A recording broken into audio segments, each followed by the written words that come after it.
पहिलीपासूनच त्रिभाषा सूत्र मराठी इंग्रजीसह तिसरी भाषा अनिवार्य, राज्य शासनाचा निर्णय।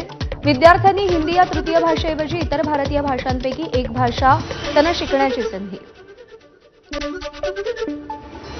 नवीन शासन निर्णयामध्ये अनिवार्य शब्द कुठे? हिंदी सक्तीवरून दादा भुसेंचा सवाल। कुठेही हिंदीची सक्ती केलेली नसल्याचं त्यांनी स्पष्ट केलं।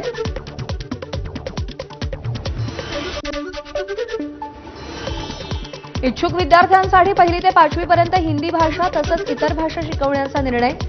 20हून अधिक विद्यार्थी तिसरी भाषा शिकण्यास इच्छुक असतील तर तशी व्यवस्था करणार, शिक्षण मंत्री दादा भुसेंची प्रतिक्रिया। हिंदी सक्तीवरून काँग्रेस प्रदेशाध्यक्ष हर्षवर्धन सपकाळ यांची सरकारवर टीका। हिंदीची सक्ती रद्द केली असं सांगून फडणवीसांनी जनतेची फसवणूक केल्याचा हल्लाबोल। मुख्यमंत्री आणि दादा भुसेंकडून जनतेची फसवणूक, पाशवी बहुमताचं सरकार या राज्याची ओळख पुसल्याशिवाय स्वस्थ बसणार नाही, मराठी अभ्यास केंद्राचे पदाधिकारी दीपक पवार यांचा हल्लाबोल। मनसे अध्यक्ष राज ठाकरेंनी तातडीची पत्रकार परिषद बोलावली। सकाळी 11:30 वाजता पत्रकार परिषद। हिंदी सक्तीच्या मुद्द्यावर बोलणार का याकडे लक्ष। दोन्ही राष्ट्रवादींच्या मनोमिलनाबाबत शरद पवारांचे पुन्हा संकेत। माळेगाव कारखाना निवडणुकीवरून व्यक्त केलेली नाराजी दीर्घकालीन नाही, शरद पवारांचं बारामतीत वक्तव्य। शरद पवार आणि अजित पवार उद्या पुन्हा एकाच मंचावर येणार। बारामतीमध्ये विद्या प्रतिष्ठानच्या 2 दिवसीय कार्यशाळेत दोन्ही नेते एका मंचावर येणार। सुनेत्रा पवार, सुप्रिया सुळे, युगेंद्र पवारही या मंचावर उपस्थित असतील। हवाई कर्मचाऱ्यांच्या पगारवाढीच्या मुद्द्यावर ठाकरेंची शिवसेना आणि मनसे एकत्रित येणार। मनसेच्या संदीप धुरींची माहिती। लेबर कमिशनरकडे 3 संघटनांची एकत्र सुनावणी असल्याचीही प्रतिक्रिया। स्थानिक स्वराज्य संस्थांच्या निवडणुकीसाठी भाजपचा मेगा प्लॅन। पुढील काही महिने भाजपमध्ये पक्षप्रवेशाचा धडाका। महाविकास आघाडीमध्ये नाराज असलेल्यांना भाजप गळाला लावणार।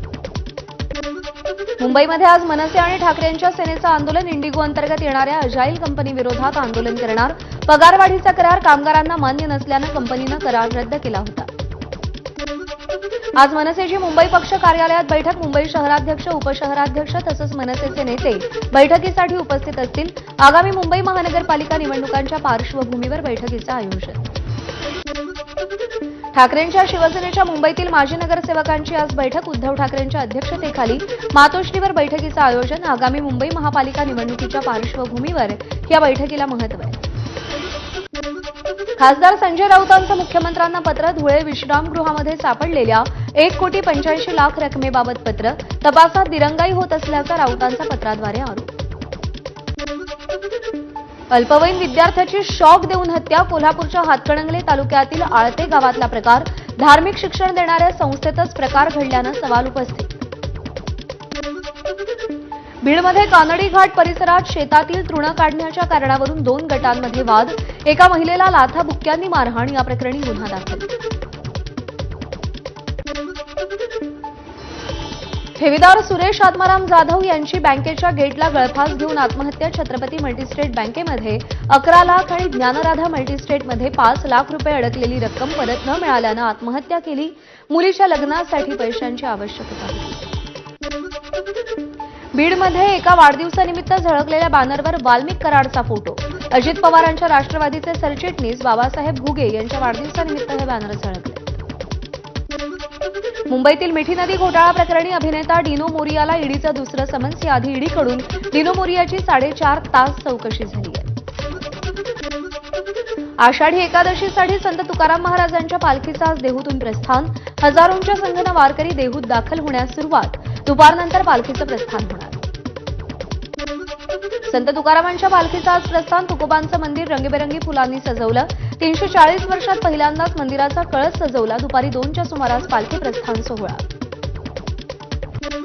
उपमुख्यमंत्री अजित पवारांनी तुकोबांच्या देहूतील मंदिराचं दर्शन घेतलं। त्यानंतर पालखी आणि पादुकांचंही अजित पवार दर्शन घेणार।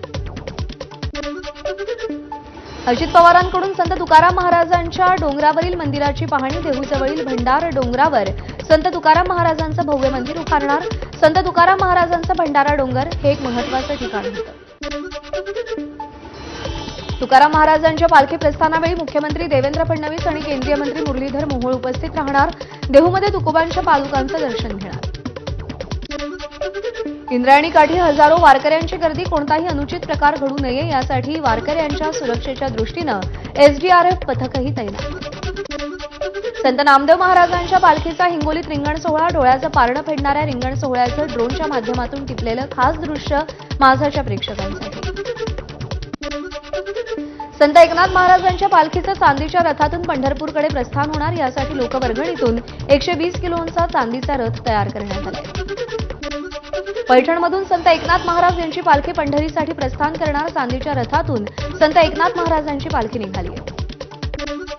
नंदुरबार आणि गुजरातच्या सीमावर्ती भागामध्ये मोठ्या प्रमाणात वारकरी संप्रदायाचे लोक राहतात, तेव्हा गुजरात राज्यातील उधना ते पंढरपूर आषाढी विशेष गाडी सुरू करा, खासदार गोवाल पाडवी यांची मागणी. पंढरीच्या वारीतही आता एआय दिंडी पाहायला मिळणार, नव्या पिढीसाठी प्रेरणादायी ठरणारी ही दिंडी यंदाच्या वारीचं आकर्षण ठरणार.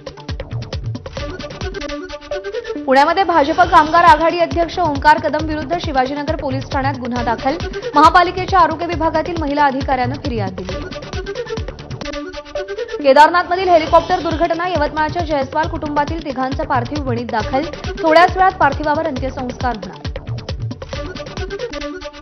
मुंबईतील पश्चिम रेल्वेच्या मीरा रोड स्थानकाजवळ सजग मोटरमननं एका व्यक्तीचे प्राण वाचवले. स्थानकाजवळ एक व्यक्ती आत्महत्या करण्याच्या उद्देशानं रुळांवर झोपून होता, यावेळी सतर्क मोटरमननं गाडी थांबवली आणि त्या प्रवाशाचे प्राण वाचवले.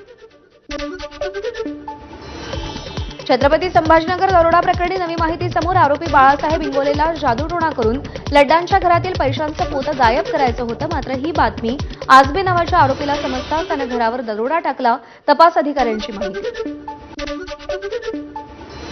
रायगडच्या पेणमधील दुर्शेत ग्रामस्थांचं आंदोलन मागे, गावच्या हद्दीमध्ये सुरू असलेल्या दगड उत्खनन कारखान्यामुळेच रस्त्याची चाळण, प्रशासनाकडून गावकऱ्यांना लेखी स्वरूपात आश्वासन दिल्यानं आंदोलन मागे. धावत्या बाईकवर कपलचे अश्लील चाळे करतानाचा व्हिडिओ व्हायरल, वाहतूक नियमांचं उल्लंघन करत भर दिवसा रस्त्यावर प्रेमी युगुलांचा अश्लील चाळे करतानाचा व्हिडिओ समोर. सोन्याच्या दुकानातून दागिने लंपास करणारी महिलांची टोळी जेरबंद, बीडच्या स्थानिक गुन्हे शाखेची कारवाई, या प्रकरणामध्ये आणखी गुन्ह्याची उकल होण्याची शक्यता. गोंदियात रेतीचे अवैध उत्खनन करणाऱ्या 5 टिप्पर चालक आणि मालकांवर गुन्हा दाखल, स्थानिक गुन्हे शाखा आणि दौनीवाडा पोलिसांची कारवाई, 5 टिप्परसह 23 ब्रास रेती साठाही कारवाईत जप्त. भिवंडी कल्याण मार्गावर कंटेनर पलटल्यानं अपघात, चालकाचा जागीच मृत्यू, अपघातामुळे भिवंडी कल्याण मार्गावर काही काळ वाहतूक कोंडी. भरधाव कंटेनरची दुभाजक तोडून टँकरला धडक, सोलापूर हैदराबाद राष्ट्रीय महामार्गावरच्या मुळेगाव तांडा परिसरातला प्रकार, संपूर्ण घटना सीसीटीव्हीत रेकॉर्ड. मुंबईमध्ये पवई तलाव ओव्हरफ्लो, गेल्या 2 दिवसातील सततच्या मुसळधार पावसामुळे तलाव भरला, सध्या तलावातील पाण्याची पातळी 195.10 फूट इतकी आहे. वसई विरार शहरामध्ये काल रात्रभर पावसाच्या जोरदार सरी, शहराच्या अनेक सखल भागातील मुख्य रस्ते पाण्याखाली गेले, नालासोपारा पूर्वेकडील गालानगर रोडवरती पाणी साचलं. ठाण्यामध्ये वादळी वाऱ्यासह मुसळधार पाऊस, सखल भागात पाणी साचायला सुरुवात, साचलेल्या पाण्यामुळे वाहतुकीस अडथळा, नागरिकांची तारांबळ. मुंबईमध्ये पावसाळ्यात रस्त्यांवर पडणाऱ्या खड्ड्यांमुळे नागरिकांसह वाहन चालकांना मनस्ताप, पालिकेच्या अर्धवट कामांमुळे मुंबईकरांना खड्ड्यांचा ताप, रस्ते काँक्रिटीकरणाची 49% कामं पूर्ण झाली. भंडाऱ्यात वादळी वाऱ्यासह पावसाची हजेरी, हवामान विभागानं दिलेल्या इशाऱ्याप्रमाणे जिल्ह्यातील अनेक भागात मुसळधार पाऊस. मुंबईमध्ये मेट्रो 1च्या 8 फेऱ्या वाढवल्या, दिवसाला आता 444 ऐवजी 452 फेऱ्या. संध्याकाळच्या वेळेमध्ये मेट्रो गाड्यांमध्ये प्रवाशांच्या होणाऱ्या गर्दीकडे पाहता हा निर्णय घेण्यात आला.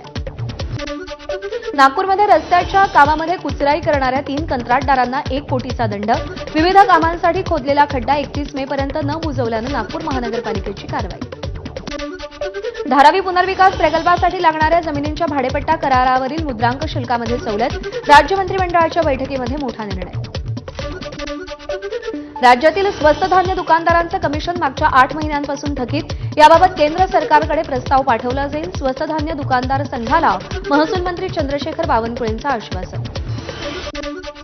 अमरनाथ यात्रा 3 जुलैपासून सुरू होणार, 52 दिवसांच्या या यात्रेदरम्यान सुरक्षेच्या विविध उपाययोजनांसोबतच संपूर्ण यात्रा मार्गावर ड्रोनला बंदी, पहलगाम हल्ल्याच्या पार्श्वभूमीवर निर्णय. अमेरिकेचे अध्यक्ष डोनाल्ड ट्रम्प आणि पंतप्रधान मोदींची 35 मिनिटं फोनवरून चर्चा. पाकिस्तानच्या गोळीला भारत गोळीनंच उत्तर देईल. मोदींकडून भूमिका स्पष्ट. भारताचं ऑपरेशन सिंदूर अजूनही सुरूच आहे. मोदींनी ट्रम्प यांना फोनवरून माहिती दिली. तर दहशतवादाविरोधात भारताची लढाई सुरूच राहील. मोदींकडून भूमिका स्पष्ट. पंतप्रधान मोदींचं डोनाल्ड ट्रम्प यांना भेटीसाठी निमंत्रण. भारत दौऱ्यावर येण्यासाठी उत्सुक. ट्रम्प यांचं मोदींना उत्तर. अमेरिकेचे राष्ट्राध्यक्ष डोनाल्ड ट्रम्प आणि पाकिस्तानचे लष्कर प्रमुख कासिम मुनीर यांच्यात आज बैठक. व्हाईट हाऊसमध्ये लंच दरम्यान दोन्ही नेत्यांमध्ये बैठक होणार. कॅनडामधील G7 शिखर परिषदेत पंतप्रधान नरेंद्र मोदी आणि अनेक जागतिक नेत्यांची भेट. विविध जागतिक मुद्द्यांवर द्विपक्षीय सहकार्य आणि रणनीती वाढवण्यावर चर्चा. कॅनडाचे पंतप्रधान मार्क कार्नी आणि मोदींमध्ये द्विपक्षीय बैठक. भारत आणि कॅनडामध्ये उच्चायुक्तांना पुन्हा नियुक्त करण्यासाठी करार. दहशतवादी निज्जर हत्याकांडानंतर दोन्ही देशांनी प्रत्येकी 6 राजदूतांना देशातून काढून टाकलं होतं. इराण आणि इस्रायलमधील युद्धाचा आजचा 6वा दिवस. इराणचे सर्वेसर्वा खामेनेई यांच्याकडून युद्धाची अधिकृत घोषणा. तर इस्रायलकडून इराणची 12 क्षेपणास्त्र तळ उद्ध्वस्त. इस्रायल आणि इराणमधील संघर्ष 5व्या दिवशीही सुरू. इराणच्या आकाशावर आमचं नियंत्रण. अमेरिकेचे राष्ट्राध्यक्ष डोनाल्ड ट्रम्प यांचं विधान. तर बिनशर्त आत्मसमर्पणाचीही ट्रम्प यांची मागणी.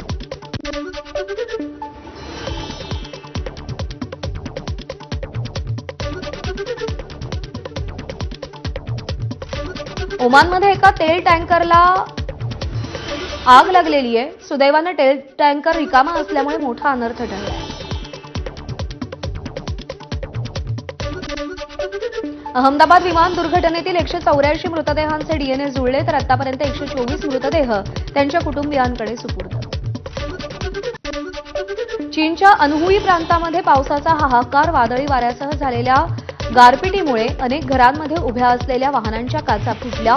अनेक ठिकाणी गारांचा खचही पाहायला मिळाला.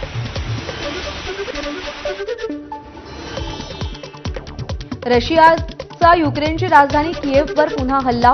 क्षेपणास्त्र आणि ड्रोन हल्ल्यामध्ये 15 जणांचा मृत्यू तर 150हून अधिक जखमी. मागच्या काही महिन्यातील किएव्हवरचा हा सर्वात मोठा हल्ला आहे. रशियानं केलेल्या हल्ल्यामध्ये युक्रेनमधील इमारतींचं मोठ्या प्रमाणात नुकसान. बॉम्बस्फोटामध्ये 9 मजली निवासी इमारती उद्ध्वस्त. मदत आणि पुनर्वसन कार्य युद्धपातळीवर सुरू. अनेक जखमींना रुग्णालयात दाखल केलं.